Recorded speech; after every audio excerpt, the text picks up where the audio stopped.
반짝이는 눈빛 눈이 부셔 매일 날 감싸주는 손길.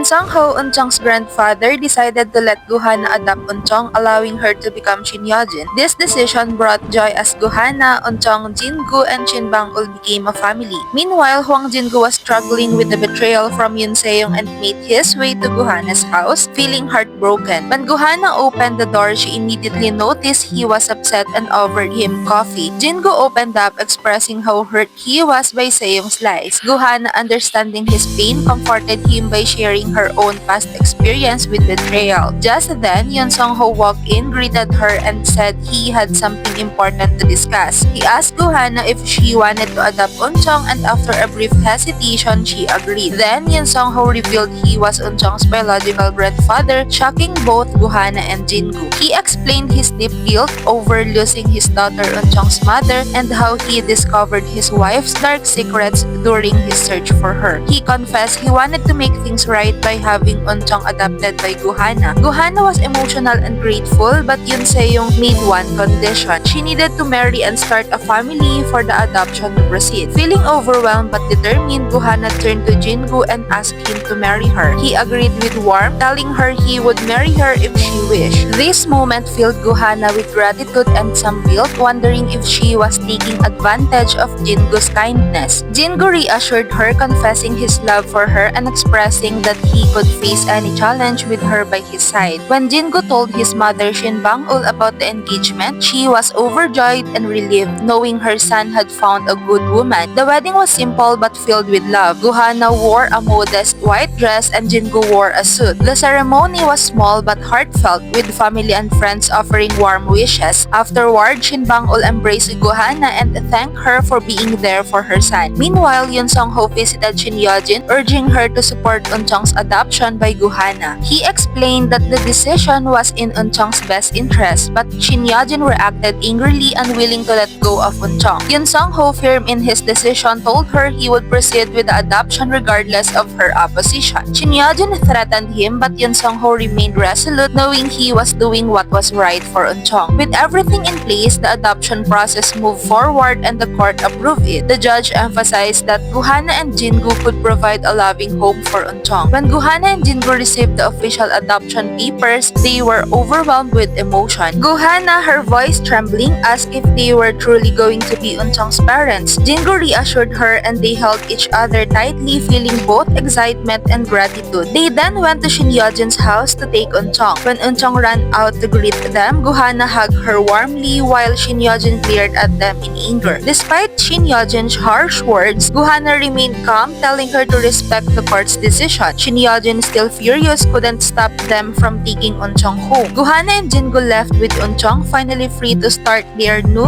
life as a family. 'Cause you are